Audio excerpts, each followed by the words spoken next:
Our friend Joe Niedzwiecki had the complete weekend planned, and after a delicious dinner at the State Casino, Joe and his date Karen took Vicki and I on a subway ride to the little theater off Times Square. The nationally syndicated Merv Griffin Show is videotaped here. Arthur Treacher starts the show. Hear this with a one-town video in the nickel theater on Times Square. It's the Merv Griffin Show. The company includes all your delectation. Thank you. Hello, Arthur. Thank you. Hey, Dan. Thank you, that's nice. Hello. Now, listen.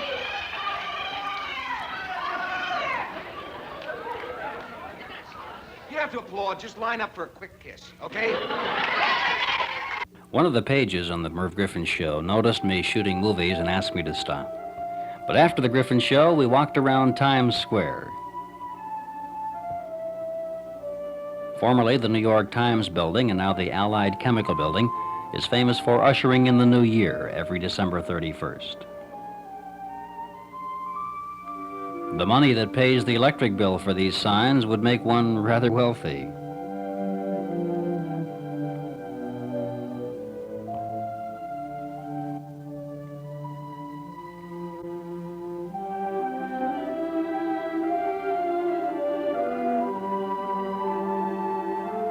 Saturday afternoon, while Vicki shopped, Joe took me sightseeing. First on the agenda was the United Nations Building, and right beside it, the Carson Kennedy Building, a luxurious apartment building where Johnny Carson and Bobby Kennedy live. One of the newest architectural additions to the big city is the new Madison Square Gardens building, a large round structure housing a theater, sports arena, and various athletic facilities. It's certainly a great improvement to the old gardens. The crowd of shoppers around Macy's and Gimbels was just like the Christmas rush back home. I asked Joe what you could see from the top of the Empire State Building. He said nothing. But from the open observatory here on the 86th floor, you could almost on a clear day see forever. You can actually see ships 40 miles at sea. This northeast view shows the Chrysler, Pan Am, and United Nations buildings. Here you can see the Wall Street area and southern end of Manhattan. On the right in the distance, the Statue of Liberty. 16,000 persons work in various offices within the Empire State Building. 8 million TV sets in a 4-state area receive programs from these antennas. 16 floors higher is the 102nd Floor Enclosed Observatory. The world's tallest building, 1,472 feet, presents a spectacular view up to 80 miles into New Jersey, Pennsylvania, Connecticut, and Massachusetts, as well as New York. On the other side of the Hudson River is New Jersey, and turning north, we can see the Lincoln Tunnel, the Port Authority Bus Terminal, the Times Square and Theater District, and eventually the George Washington Bridge in Central Park.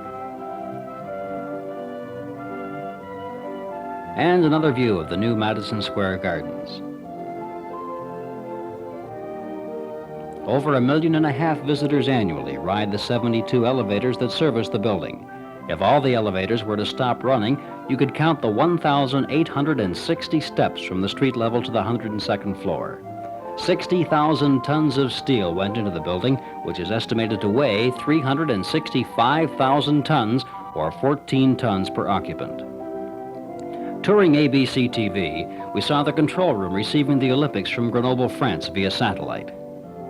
And then we moved to another control room to watch the production personnel put Wide World of Sports together and feed it down the network at the same time. Now, this control area and some of the others were quite new and impressive, but the building itself was old and a little disappointing. At one time, it apparently was a livery stable and warehouse.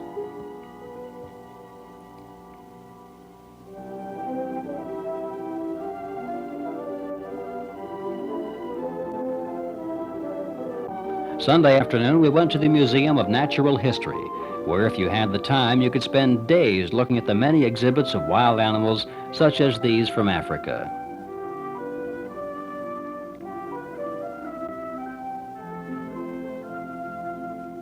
I wonder who is in charge of shining up this statue.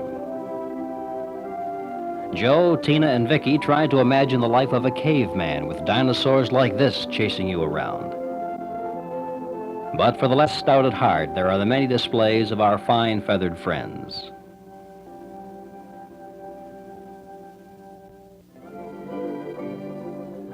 Later, Joe showed us how to hail a cab, New York style.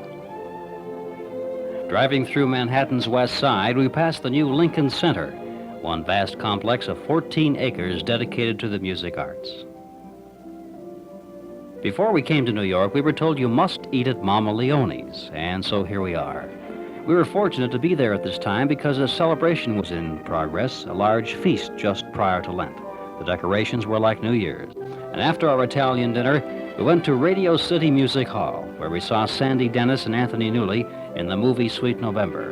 And then the famous Music Hall Rockettes came on stage and performed their famous Kicking Line, accompanied by the Symphony Orchestra. A stage show, complete with ballet soloist, ventriloquist comedian, and even an excerpt from the opera Faust completed the evening.